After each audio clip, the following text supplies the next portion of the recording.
हाणे जेकॾहिं इन्हें वठिबो हिंदी में बोल दे, ये भी एक मंदिर है भगवान के रहने का। श्री राम। इसमें अपने की ज्योत जगाई है, आत्मा रूपी बैठा है,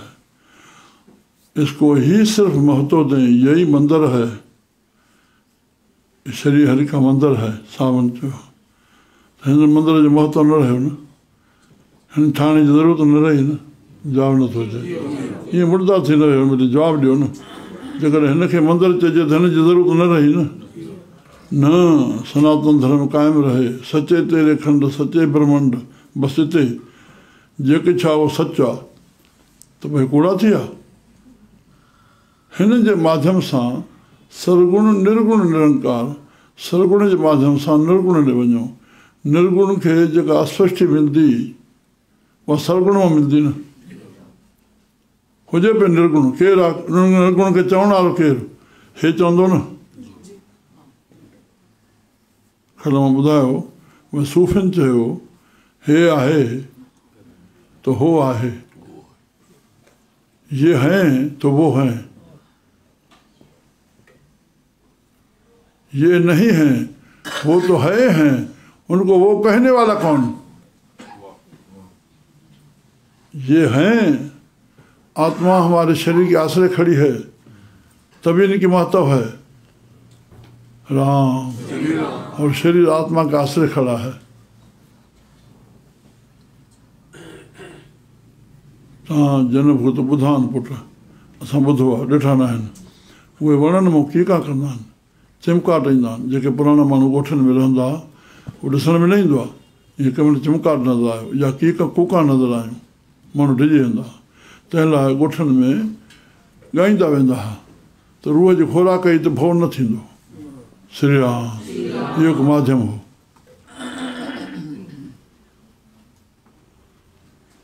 सरगुण जे माध्यम सां निर्गुण खे पहुचणो आहे। निराकार आकार धारे आयो जग में, निराकार आकार, निराकार साकार थियो आहे, निर्गुण सरगुण थियो आहे। पर असां हिते महदूद थियासीं सरगुण ई पूजा में। हे शंख नाद धुन सभु अंदर जे धुन सां वास्तो रखंदा रहनि, तॾहिं मंदर में पिया रहनि। गुरप्रीत हर, पोइ आनंद मूर्ति मां सॾाइण लॻी आई। हिकु वरी चईं घंटे में जेको धकु थो हणिजे पियो त उहे जेके रीज़न धारा निकिरनि था हिन बीमारी ते असरु कनि था, उहा बीमारी ख़तमु थिए थी। शंख जे वॼण सां जेसिताईं आवाज़ु पहुचंदो तेसिताईं जनभूत न ईंदा आहिनि। शंख खे ताक़त आहे। असांजे शरीर सां सरगुण जो वास्तो आहे, निर्गुण जो वास्तो सिर्फ़ु भावना सां आहे। कंहिंखे चयो हलो आश्रम में, असांजो संतनि सां मन जुड़े पियो आहे। असांजे जो तुनखे जंहिंखे चए पियो उहो 60-65 सालनि खां जुड़ियल दरबार अचण वारो, उहो हितां चए थो असां जुड़िया पिया, कोई ख़्यालु कोन्हे। उनखे मुंहिंजे कमरे में उहो भाई सिद्ध पियो कराए, सनमुख दास गोकल दास खे सिद्ध पियो कराए, हे जुमिला ॾींदो आहे। याने हुनखे जय चवण या अचण बि हुनखे एडवर्टाइज़ थी लॻे, असां मन जुड़े पिया। मूर्खाई में अति मूर्खाई। हा, निर्गुण जो वास्तो सिर्फ़ु भावना सां आहे, सरगुण सां वास्तो न शरीर जो वास्तो आहे, कर्म जो वास्तो आहे। संत गुरु आस्थान कथाऊं उन सां असां ईंदासीं, ॿुधंदासीं, शेवा थींदी न सम्झ में आयो। निर्गुण खे तव्हां जिथे तो वेठो आहियां उहो तुंहिंजी भावना सां ॿधलु आहे। सरगुण सां तुंहिंजे कर्म जो वास्तो आहे, भावना सां खां पूरो न थींदो। ॿिए खे प्रेरणा कीअं मिलंदी? श्री राम। मां थोरो ख़ुलासो कयो त असां छड़े जणे चोटियुनि ते न,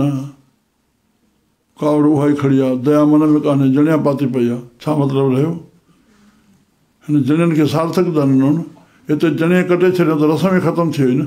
वेदोक जेके संस्कार आहिनि उहे ख़तमु थिया न। मां थोरो ख़ुलासो कयां, अञा तव्हांखे थोरो मग़ज़ में विझां पंहिंजी ॿुधी अनुसार।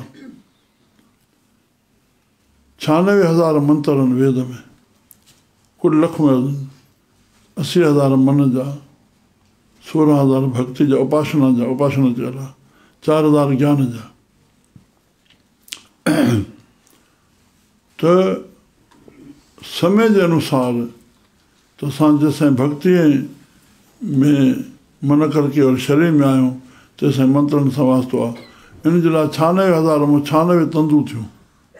छा 96 तंदू थियूं?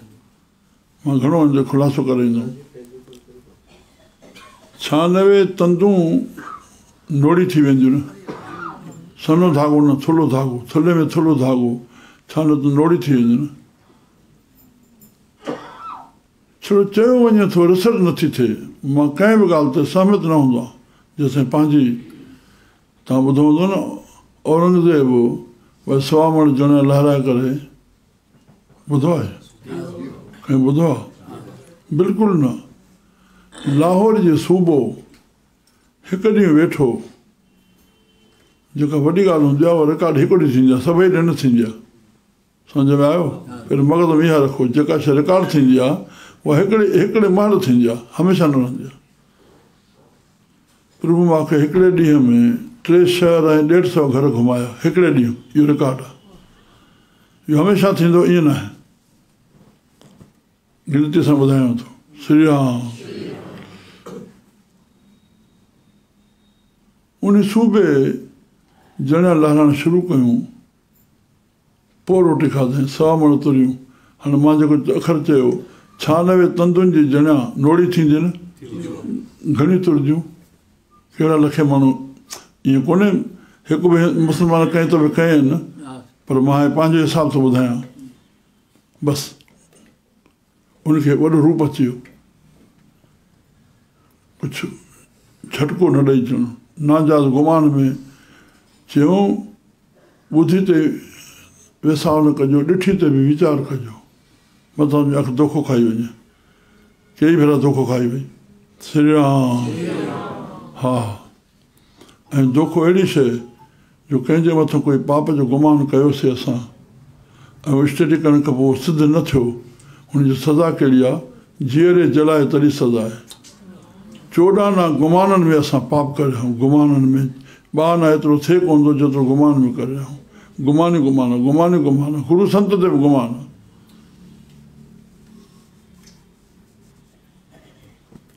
हिते कमु पहुतो आहे, जिते गुरनि ते बि गुमान आहे।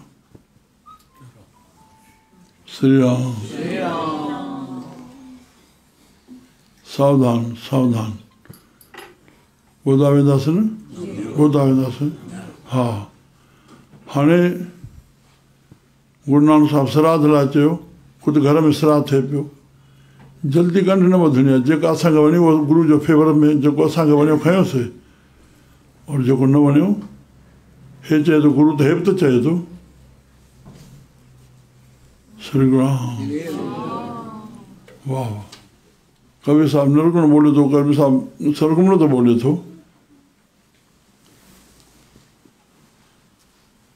इहो परमात्मा ॾाढियूं गहरियूं ॻाल्हियूं आहिनि।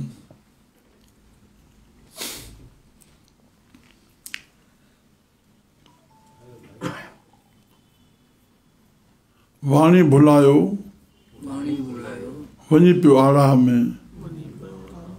वाणी ॾेई हथड़ा सागर लंघायो। वाणी भुलायो, वेदांत जा श्लोकन, 5 वेद असांजो स्वामी साहिबु। वाणी भुलायो वञी पियो आड़ाह में, वाणी ॾेई हथड़ा सागर लंघायो।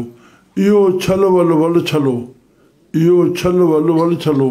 को सम्झे सम्झायो, को सम्झे सम्झायो, सुखी थिए स्वामी चए।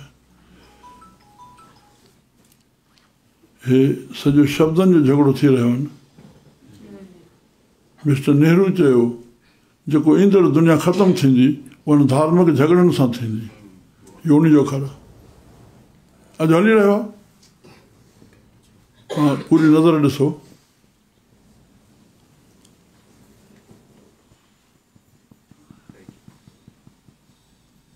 हरे अलाह थियो, राम, कहिड़ो फ़र्क़ु आहे भाई? ॿोलियुनि जे फ़र्क़नि ते झगड़ो आहे। राम अड़े आत्मा हिकिड़ी आहे हर संत में संत वॾो नंढो कीअं थींदो आहे सत्संग वॾो नंढो कीअं थींदो आहे ॿोलण जा तरीक़ा आहिनि हिकिड़ो सादे रूप सां ॿोले थो सत्संग मज़ो न आयो भॻत गाड़ी पे ॾिनी मज़ो न आयो सुनाई थिए वई जेको भॻत बीठो आहे तूं पंहिंजी ॿुधी जे तेज़ सां तोड़े थो पियो जेको भॻत बीठो आहे कंहिं वर्सी ते या संत जी महिमा कंदो या भॻवान जी महिमा कंदो चवंदो ई छा जेको बि आयो आहे तोखे मज़ो न आयो जेके वॾा फिलासफर चवंदो जन वॾा विद्वान ईंदा उन महिल ख़लक आहे उथे खां पोइ ॿियनि जे लाइ वेंदी कान ॿिन्ही खे बणाए रखिणो आहे न श्री राम श्री राम श्री राम श्री राम इन बणाए रखण जे करके प्रभु कृपा सां अॼु हिन साल जी मूंखे रिपोर्ट साम्हूं ॾेई न आया मां पोइ बुक ॾिठो 103 छा खुलासो ॿुधायां 50 शहर जॾहिं बाबा जा वर्सी मल्हाया त 50 भॻत अची चुका अलाए छो क्रम सां 51, 52, 53, 54, 55 खां पोइ 3 साल हिन संभालियो 55 खां टप खाई 69 आया 69 खां टप खाई 99 आया 99 खां टप खाई 130 ताईं पहुता 3 साल में मुंहिंजे महक ते बिना मनाए जे संत जी स्टेज ते इहा का ॻाल्हि आहे अचरज आहे किथे मिलाईंदो कंहिंसां ढूंढींदो काई त शक्ति हूंदी न जेका संत खे ऐं अधिक मां पाण वटि रखंदो आहियां कंहिं महिल बि कोई जवान आयो स्टेज ते जेकॾहिं माइक ॾींदुमि त कंहिं जवान खे ॾींदुमि हेॾी ख़लक में ईअं ॾींदुमि जॾहिं ते रखे कई बि अची वियो होॾे सां ऐलान करे चुकासीं हुनखे अधु कलाक ॾियणो आहे कीअं हेॾे थींदो न बाबा वठि 5 मिंट ॻाल्हाए वञे 5 मिंट ॻाल्हाए वञे राम ॻाल्हाइणो ॻाइण वारा कुल मिलाए करे 103 थी आहे लिस्ट साईं जी आहे वाह थोरो ध्यान सां भलो दिलि रखी दिमाग़ रखी ना सम्झो सचाई खे फैलायो न नाका थिया त असां सरगुण खे बणाए रखूं उन सां गॾु असां निर्गुण खे बणाए रखूं जीअं बाबा जन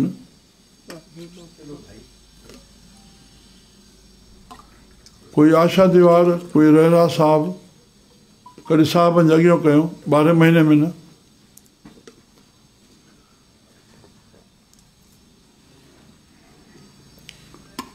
दर जातो लंघो इन विरांड में 12 महीना आशा दीवार इन जी जाइ ते हुकम जी जाइ सर बि आहे 12 महीना हिते ई थींदो आशा दीवार 12 महीना रहरा साहब 15 ॾींहं होली खां पोइ चेटीचंड ताईं 15 ॾींहं ते वेंदा पधर खां हेॾे अंदरों हिन में चेटीचंद ॿाहिरि वरी ॾियारी थिए 15 ॾींहं हिते कार्तिक पूर्णमासी भोग पए पोइ अंदरि महीनो हिते जो इहो नियम साईं जन जो कंदा हुआ राम जन्माष्टमी मल्हाईंदा 12-1 ताईं भॼन हले जंहिंसां चंड न उभरे तंहिंसां सॼी संगत सनानु करे को भॻवानु कृष्ण जी मूर्ति रखंदा कुझु कोन भॼन ॻाईंदा रहंदा सम्झियासीं त मूर्ति स्थापना थी पिया हीअं बि छो जो उन में महदूदु थी वञो हीअं बि छो जो तस्वीरां न हुजनि ऐं असां भॼन वेठा ॻायूं हिते ई झगड़ा आहिनि मां ॿिन्ही खे बणाए रखां थो सनातन धर्म खे बि असांजे निराकरण खे बि मुंहिंजी विर्ती नंढड़े खां ई निर्गुण सां जुड़ियल आहे हेतिरो जेकॾहिं दर्शन रखियल आहिनि त असांजी शाला ॿुधी खुलियल हुजे सिंध जा मेन दर्शन आहिनि असांजे 4 धाम साईं सदाराम साहिबु वसण केरु थिए सिंध में सदाराम साहिबु केरु थिए सिंध में साईं दांदूराम साहिबु साईं चांदूराम साहिबु साईं खिलूराम साहिबु जंहिंजी मां महिमा कंदो आहियां घंटा घंटा हले असांजे हैदराबाद में सैकड़े दरबारियूं कुझु अहिड़े नमूने सां थी वियो जंहिंजे करे अहिड़ा पैदा थिया साईं टेऊंराम साहिबु अॼु विश्व प्रसिद्ध आहे साधू वासवाणी साहिबु विश्व प्रसिद्ध आहे साधू लीलाशाह जंहिंजो शिष्य आशाराम विश्व प्रसिद्ध जियान साहिबु मुख्य शिव साईं गौराम हिकिड़ो पुटु पेशूराम साहिबु बाबा हरदास साहिबु जलगांव जो पूरे सिंध में हिंदुस्तान में मेलो पहिरियों नंबर असांजे रड़की जा साईं चंदूराम साहिबु साईं बाबल साईं भगवान दास साहिबु झूला दरेश छा नाला कढी विया आहिनि जेका ॻाल्हि बसि नानो जीअं चए बसि नाने हुकुम न आहे असां रहियासीं ॾिठोसीं साईं साधराम साहिबु विश्व विख्यात हेॾे भाई बलराम साहिबु ॿोन पाणी जा बोझ था साईं खेवराम साहिबु 45 साल विद्या पढ़िया थारिया सिंह नानक साहिब जो रूप अमृतसर में ॾिस कंदरनि में बि ॾिस भाई वलीराम साहिब जी एॾी महिमा आहे जेके दर्शन रखिया आहिनि हिते गाइड हुजे जेको हिनखे ॿुधाए त हिन जी छा छा हस्ती आहे राम जिते बसां ते असां जेके नगर में संत थिया आहिनि उनखे जोड़े रखियो आहे इन ख़्याल सां न जेको मंदरनि में थिए थो भाई गणेश जी पूजा हिते पेटी रखो गणेश वारा हिते पेटी में विझंदा हींअर मंदरनि में इहा न वठो शंकर खे हे रखो त उन ते पेटी विझे हिन जी पूजा त हे बि रखो त हिते ईंदो हिते इन ख़्याल सां त कोन रखियो वियो ईअं न भाई श्री राम सिंधी संतनि हेॾो ग्रंथ ॾिनो आहे असांखे 700 सुफ़ा हेॾो ग्रंथ निर्गुण बालक टेऊंराम सां असां बि न पढ़ूं सिंधी वा केरु पढ़े इहो दुए छो हुजे त हे हक़ जी वाणी मिले थी सची आनंद ईंदा ॿुधंदा राम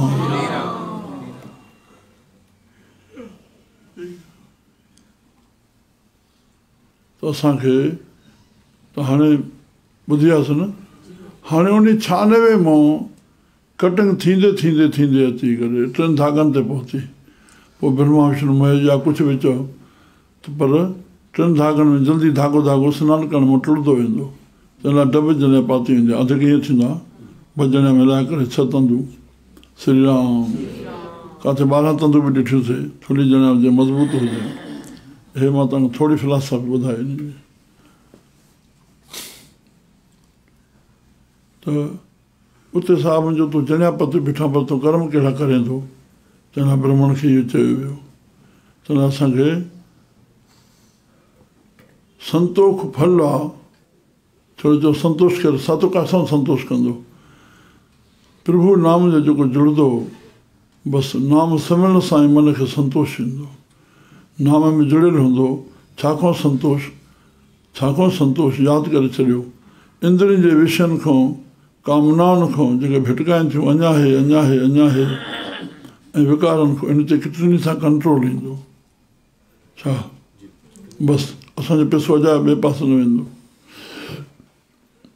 संतोष ईंदो जॾहिं संतोष ईंदो तॾहिं मन में दया प्रकट थींदी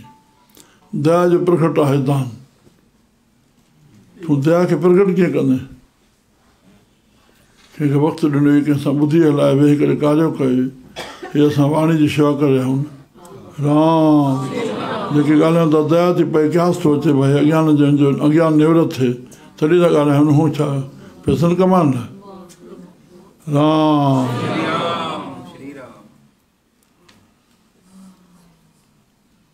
दया कपा संतोष सूत जत गंढी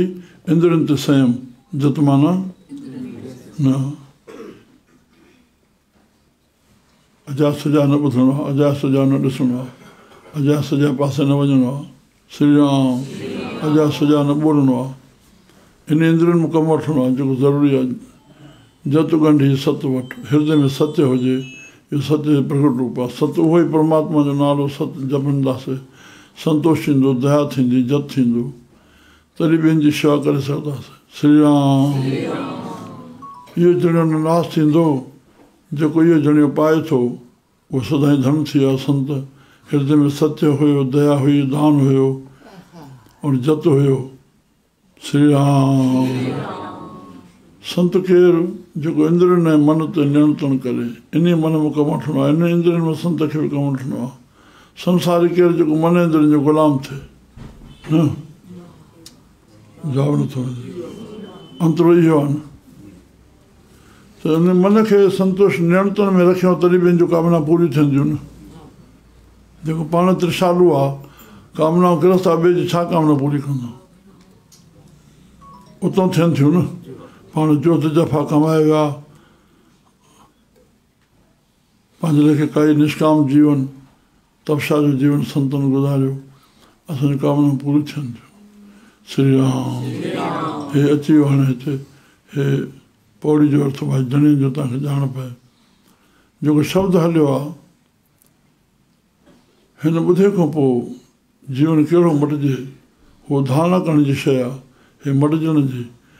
बिखो अमृत करतार पाए मां थोरे वर्ष कयां थो टुक जो बिखो अवगुण जेके आहिनि से वियो आहिनि गुण जेके आहिनि से अमृत आहिनि ऐं रामायण में लिखियो गुण दोषमयी सृष्टि गुण या सृष्टि ठाही अथऊं आख़िर गुण ऐं दोष माण्हू कंदा आहियो ढोर जनावर हे कोई थोपियो नथो वञे महसूसु कराए थो वञे बिखो अमृत करतार उपाय करतार ठाहींदड़ करतार माना ठाहींदड़ उपाय जेके पैदा कयो थिए ठाहींदड़ ठाहियो आहे न जेके ठाहियो आहे ठाहींदड़ ठाहियो आहे न असांखे कंहिं ठाहियो आहे न तॾहिं आया आहियूं बूंद में माण्हू पैदा कयईं इहो ठाहियो आहे न करतार उपाय और संसार वृक्ष खां संसार रूपी वण खे ॿ फल लॻाए कहिड़ा गुण जा अवगुण जा सुठा पासा कसा पासा सम्झ में अचे थो श्री राम हिन जाइ मथे ख़ाली त पिया लाइन छो था वधायो माना मूड़ मुकेश लाइन छो थो वधाए अथवा ॿी लाइन हेॾो वधायो की न पोइते वधो हेॾो वधो न ॿी लाइन मथो थिजो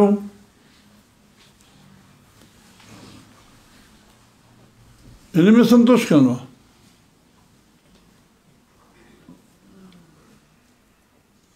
जेतिरो वधींदो तव्हांजे लाइ भलो थींदो मूंखे छा थींदो थोरो उथी अचे मुंहं सां दर्शन थिए न की मुंहिंजे पुटी जो था वियो दर्शन थिए न राम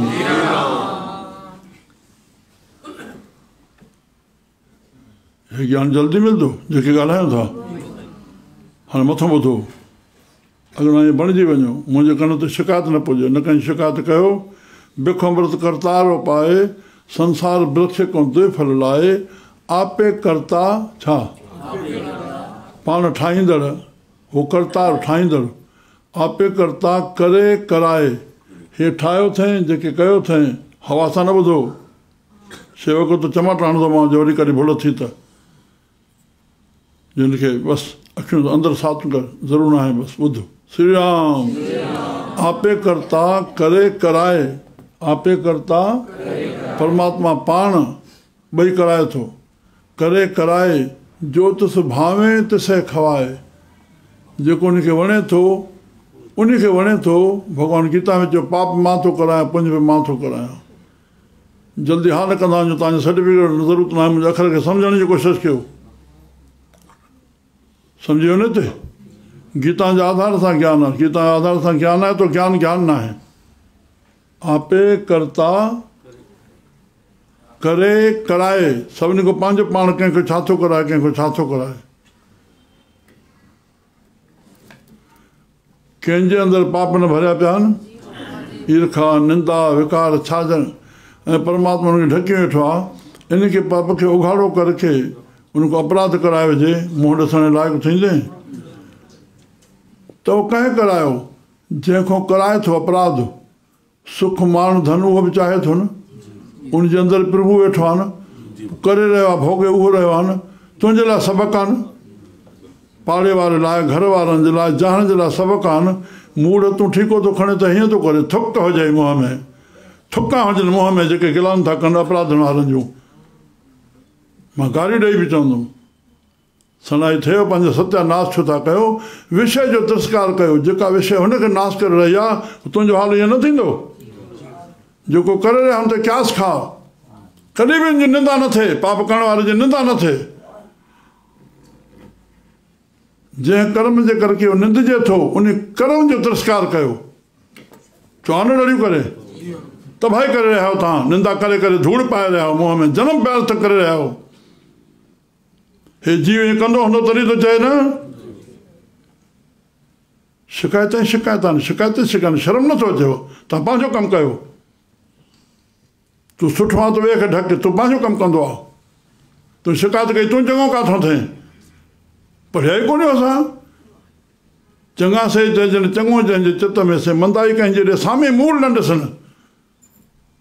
तुंहिंजे अंदरि ख़राबी आहे तॾहिं तुंहिंजी ख़राबी त नज़र थी वञे न इन लाइ गुरु नानक साहिबु हिकिड़ी अस्पष्ट ॾेई आहे कहिड़ी कुदरत कौन का वीचार 16 अष्टपदी में जपसा में 17 में 18 में उन चित्रण कयो अथई सतोगुणी पुरुषनि जो परमात्मा हेठि आया आहिनि हाणे रोज़ वरी तमोगुणी पुरुषनि जो थोरी चित्रण कयो अथई असंख्य मूर्ख अंधघोर असंख्य चोर हराम खोर असंख्य थोरो ख़ुलासो मां कयां सव ध्यान सां ॿुधो 1000 लख करोड़ अरब खरब नील पदम संख असंख्य हे गिणती आहे त साहिबु असंख्य चवंदा था वञनि असंख्य मूर्ख अंध घोर असंख्य चोर हराम खोर असंख्य अंबुर कर जाए जोर असंख्य गलोड़ हत्या कमाए असंख्य पापी पाप कर जाए असंख्य कूड़ियार कूड़े फिराए असंख्य मलेच मल बखाए असंख्य निंदक सिर करे भार निंदा करे पाण ते भार था खणनि ॿियनि पापनि जो भेण सणाई थिएव असंख्य निंदक सिर करे भार नानक नीच कहे वीचार हिते चइजे कॾहिं मुंहिंजी दृष्टि हेॾे वई आहे तमोगुणी पुरुषनि ॾे त मां बि चङो न आहियां हद थी वई न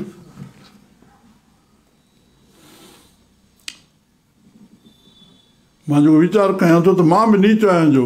तुंहिंजी दृष्टि जेकॾहिं ऐब ॾे वञे थी तुंहिंजे अंदरि ऐब आहे तॾहिं वॾी दृष्टि वञे थी तुंहिंजी भली दृष्टि हुजे त श्री राम हरदाल में हिकिड़े संत खां पुछां पियो भई तव्हां हाणे रहो था हेतिरनि सालनि खां कोई संत हरदाल में तव्हांजी दृष्टि में कोई कोन्हे हीअं पियो कोई कोन्हे हिकिड़ो पंडित घुरायो चए पियो हे संत अड़े तूं संत हुजे हा तुंहिंजे वातों ईअं निकिरिया सभई संतनि सां सनाई थिए वई जवाबु थो ॾे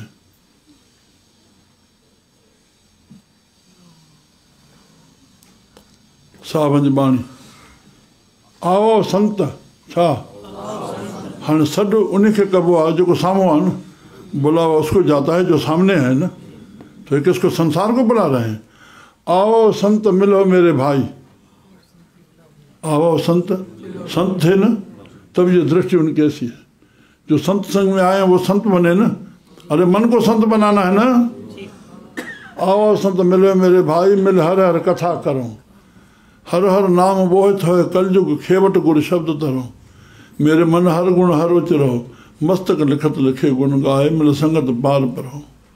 श्री राम हम नहीं चंगे तो मां बुरो थियुमि न गुरु नानक थो चए और बुरा नहीं कोई तो सब चङा थिया न इहा दृष्टि अचे न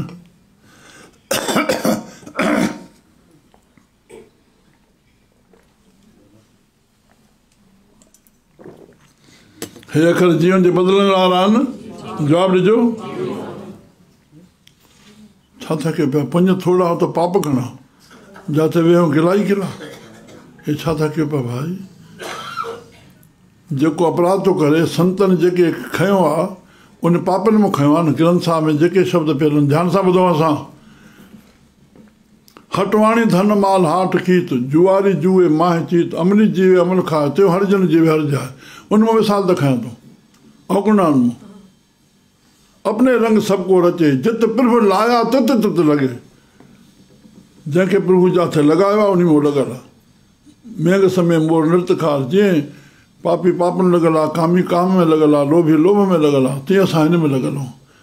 अवगुण वारनि मिसाल खयां पाण खे अस्वीट ॾियण जे लाइ कहिड़ी ॻाल्हि आहे माना संत चए थो शराब न पी हिकु शराब पी किरियो पिया वॾो गुरू थियो न असांजो भई मां ई पींदुमि मुंहिंजो हाल इहो थींदो उहो वॾो गुरू थियो न असां करे छा रहिया आहियूं तव्हां संतनि खे मञूं था छा मञूं था सेखारणु अचनि था ॿुधाइणु अचनि था अड़े तव्हां ॿुधो हिकु ठपो खणो संतनि जो साईं श्री राम बिखो अमृत करतारो पाए असां एंड कयूं ॿुधियासीं बिखो अमृत करतारो पाए अवगुण वेहो आहिनि हिकु हिकु अवगुण में नाश कंदो न प्रभु ढक मुंहिंजा साईं प्रभु ढक ॿियनि मां सबक़ु सिखो हे हाल छा मुंहिंजो जे परमात्मा उघाड़ो करे जे मां अहिड़ो पाप कराए वेठे ॿाहिरि त मां कहिड़े ख़लाक थियां तूं पंहिंजे लेखे चङो न आहे कोई पंहिंजे लेखे बुरो न आहे बसि इहो सबक़ु सिखी वञो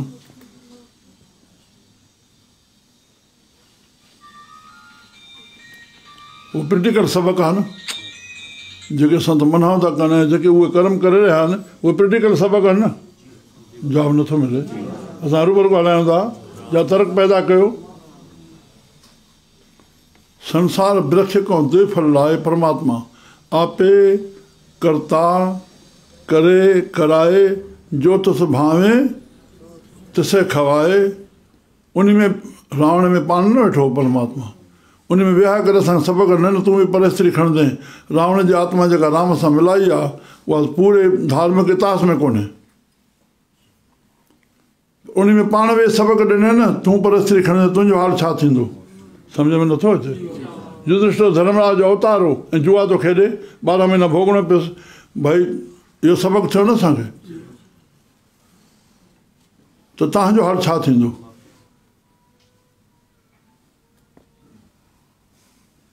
मां संतनि खे इहो बि चवणो आहे पुटु जेको जंहिं विकार में फाथल आहे छो यादि हुजे वरी मां रिपीट कराए छॾियां उनखे प्यार में अची करके उनजो विकार दूरि करायो अबो बचनि जे सदके वरी शराब न पीओ बच्चा दुखी था थियनि उनखे प्यार सां क्या साणे करके कंहिंजो विकार छॾियो घर आबाद थियो उनखे मथे बि कहिड़ी शेवा आहे जवाबु नथो मिले अड़े विकार को छॾायो न विकार को छॾायो न विकार विनाश करे पोइ सटींदो न अपयश धन सभु कुझु विञाईंदो न गुण ते प्रभु जंहिं ते कृपा कंदो उहो हली सघंदो त अवगुणनि मां सिखो न जेके न करण वारा कर्म आहिनि उनखे न करणु ई पहिरियों धर्म आहे शुरूआति हितो करिणो आहे न अकर्म कर्म जेके न करण वारा कर्म आहिनि उहे कयो तंहिंखां पोइ शुभ कर्म वरी जॾहिं निष्काम कर्म थिए तॾहिं जीवन सफल आहे न त शुभ ऐं अशुभ ई तोखे जनम ॾींदा अशुभ जे लाइ बि तोखे जनम वठिणो पवंदो शुभ लाइ बि तोखे जनम वठिणो पवंदो हो सोन जा ज़ंजीर लोह जा ज़ंजीर भॻवानु 18 जा गीता में चई छॾियो आहे राम निष्काम कर्म करण सां अंतःकरण शुद्ध थींदी फल असीम थी वेंदो कम जो मुल्ह आहे शेवा जो मुल्ह न आहे शेवा मुल्ह आहे पर शेवा में निष्काम कंदे अंतःकरण शुद्ध थींदी माना मन शुद्ध थींदो और तोखे फल असीम थी वेंदो हे उहा शइ आहे न शेवा त ॿिया ई कंदा हूंदा पर निष्काम शेवा करे विया फल असीम थी वियो न अंतःकरण शुद्ध थी वई संत बणिजी विया और अलाए छा थो फल मिले ॿियो ॾींहुं छा आहे चढ़ती कला आहे न श्री राम गुर के ग्रह सेवक जो रहे बसि भई होॾे गुरुकुल में कीअं रहिबो आहे चई गुरू जे दर ते जेको रहे त कीअं रहे बसि इहो पद सुखमणी जो पढ़णो आहे 192 पदनि में इहो पद आहे गुर के गिरह सेवक जो रहे जेको रहे गुर की आज्ञा मन में सहे बसि मन त पंहिंजी मञण वारो बीठो आहे न साहिणो आहे असां मथो टेकियोसीं मथे टेकण जी भावना छा आहे त असांजी जेका पंहिंजी ॿुधी आहे उहा असांजी तव्हांखे ॾिनीसीं इहा असांखे ॿुधी दुख ॾिनी बीठी आहे माया में फसाइण वारी माया में पढ़ण वारी बसि मुंहुं मथे थिए जेकी तव्हांजी आज्ञा थिए कयूं बसि सम्झियासीं मथे टेकण जी माना न त कूड़ा मथां न टेक गुलाम मन जो थी विया कूड़ो मथो थो टेके कूड़ा थियासीं न जवाबु नथो अचे कूड़ा थियासीं न मन गुलाम थिया पिया आहियूं नाले में मथो टेकंदा दोखो थो करे न ईअं दोखो न कयूं असां पंहिंजे मन सां ईमानदार थियूं सही ॻाल्हायूं था या रोक बंदि कयो असां जेकी ॻाल्हायूं था तव्हां ठकाव करे चयो वञे संत तूं छा थो हले मां ब्रह्मज्ञानी अष्टपदी ते सॼा अर्थ कया अथमि साध जे संगत अर्थ कया अथमि सणाई थियो ॿुधो न तंहिंखां पोइ असांखे परखियो न जेके संत चए थो ऐं हले छा थो त बाक़ी कॾहिं पढ़बो कंहिंजे लाइ तव्हांजो घर छॾाए विया मां जहिड़ो वॾो गृहस्थी हेॾो हरे राम हलण जो ढंग सिखो न हिते आपे करता करे कराए जो थस भावे जेके हिनखे वणे थो उहो हुनखे कराए थो बसि हाणे मथां कहो नानक जाको नज़र करे जंहिं ते पंहिंजी कृपा करे थो अमृत नाम आपे दे अमृत रूपी नाम उनखे बख़्शिश करे थो ठीकु हाणे मथां बिखिया की वासना मन करे पर जंहिंजे मन में विषय जे भोगण जी वासना करे थो उहो थो विझे तुंहिंजे मथां कृपा कयईं तोखे नाम सां जोड़े त नाम वारा तूं ॿियनि खे ढके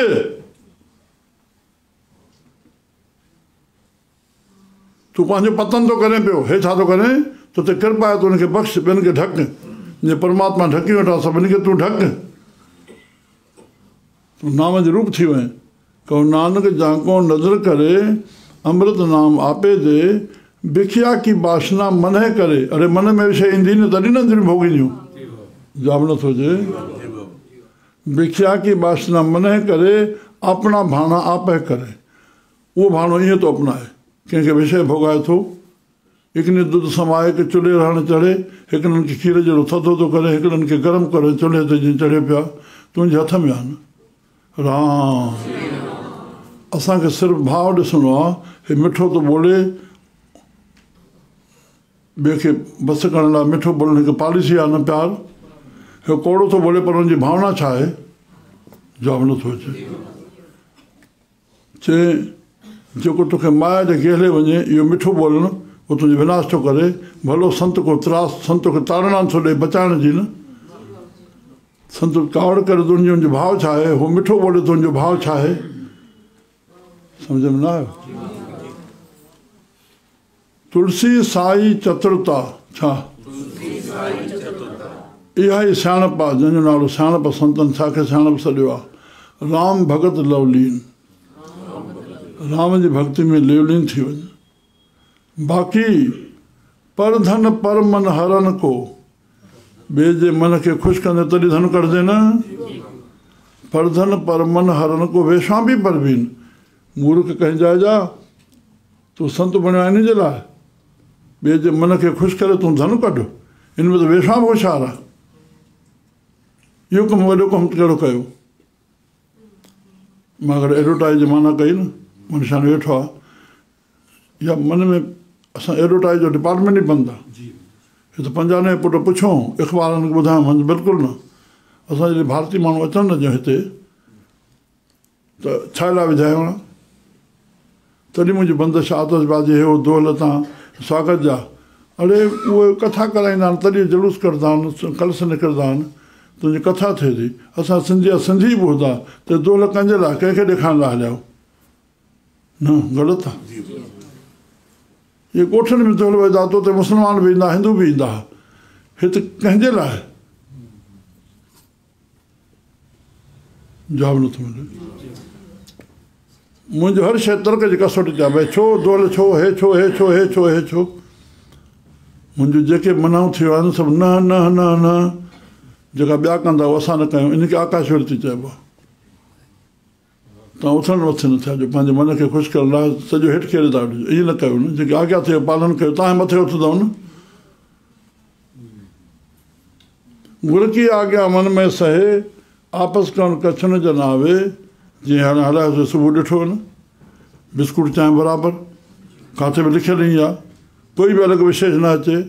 मां कमरे वेठा पुटु, तव्हां हिकिड़ो कोप खणी ईंदो न, उते 10 छो खणी ईंदो, जवाबु नथो अचे। हे छो, संगत खां पाण खे सुपर सम्झणो, गॾु वेहणो आहे असांखे संगत सां। हे सन्यासी लाइ स्टेज आहे, गृहस्थी सां गॾु वेहो। राम राम राम, घणो मथे न खणो, घणो सहज में रहण जो, संतनि खे जीअं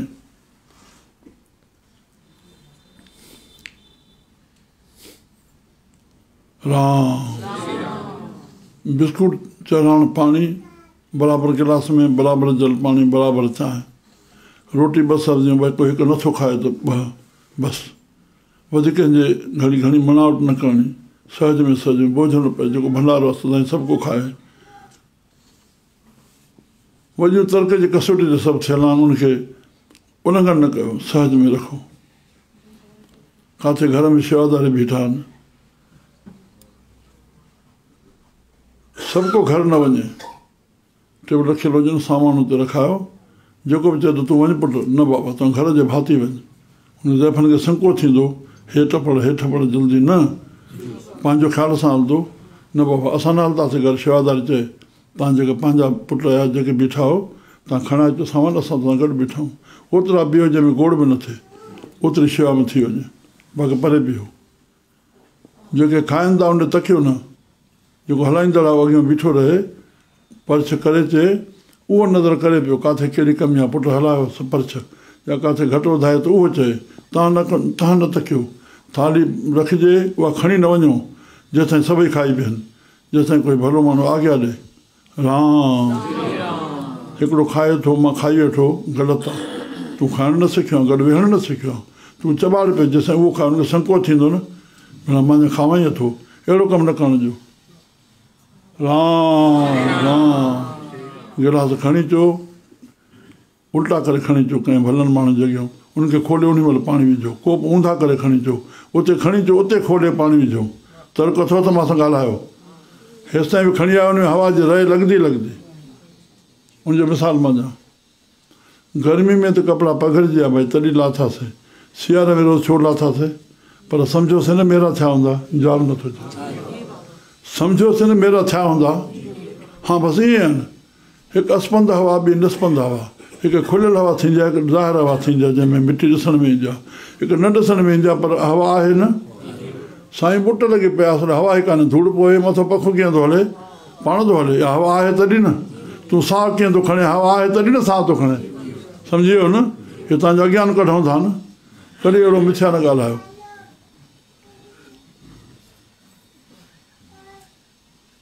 किथे बि पंहिंजा आस्थान जा वञो था पंहिंजे शहर में मां ॿुधां ख़बर तव्हांजे मारे फ़ोन अचल जंहिं घर वञो पार्टी आहे बीठे खाइनि था या वेठे कुर्सियुनि ते वेठा आहिनि ॿी ॻाल्हि आहे घर में कोई फंक्शन आहे जुती लाइ बि न ॿाहिरि उते तव्हां ठाहिणु शुरू कयो अड़े साईं तूं छो थो करे बाबा लाइन में रखणियूं आहिनि तव्हां ग़लति जुती रखी उहा लताड़ बि ॿियनि जे लाइ थाॿो बणबी न जेके पाणी जा गिलास पिया वञनि उते हूंदा ई हूंदा न पुटु जुती रखबी पाणी हुनखे चओ भरे न रखनि जंहिं महिल चयो हुनखे भरे ॾियो उहो सुठो न ॾिसण में नथो अचे पाणी में रही थी वई न हे ॿ ॻाल्हियूं त कयो बाबा आसदाराम संती किथे करे हे मां चई छॾियो आहे पर हाणे जेके नवां आया आहिनि करायो चई जहर शहर वञो कोई ऑब्जेक्शन जेके माले फ़ोन कयो न तव्हां छिकींदो ऑब्जेक्शन भरे भरे गिलास न ॾियो युक्ति सां सियारनि हीअं तव्हां अधु गिलास खणी ईंदव हुनखे ॾुखियो लॻंदो भला मथां जूठो न हुजे पर तव्हां तंहिं महिल घुरियो त ओतिरो ॾींदो त उहो न थियो न अलाए चोथों हिसो पीए सियारे में केतिरो पीअणो आहे इहे सभिनी ॿारनि खे दिमाग़ थिया भरी भरी ईंदा मौसम कहिड़ी आहे सियारो आहे ऊन्हारो आहे विचोली आहे केतिरो पाणी खपे न इहो ॿुधिवान कंदो न हर प्रोग्राम आहे आरती साहिबु थिए त बि कीअं संगत थिए रहरास आहे कीअं ध्यानु थिए माण्हू बीठा रहनि कोई डिस्टर्ब न थिए हर प्रोग्राम आहे हर शइ प्रोग्राम आहे उनजे मथां संभालींदड़ हिकिड़ो हुजे अॻियां यादि करे छॾियो किथे उहे कंदड़ छा था चवनि तूं त कमु ई कोन थो करे अड़े मूड़ मुंहंदार हिकिड़ो खपे चाहे 100 हुजनि 150 हुजनि किथे बि जथो ठाहे वञे मुंहंदार हिकिड़ो उनजे हिक जे आॻियां सां सभु हलनि सभई मालिक न बणिजो असां ॻाल्हाए ग़लति मालिकी करे सॼो व्यवस्था ख़राबु था कयूं कंट्रोल हिक जे हथ में हुजे मुंहंदार न जेके भुलां थियूं हुनखे सुधार कयो ठीकु कयो हिते ख़ुदा जा कोला बेटा हितां सिखी वञो ग़लति आहे कोई तर्क आहे ऐं मुंहिंजी मर्ज़ी पए त कयां त पोइ तव्हां शेवक न थियो त सिखण न आहियो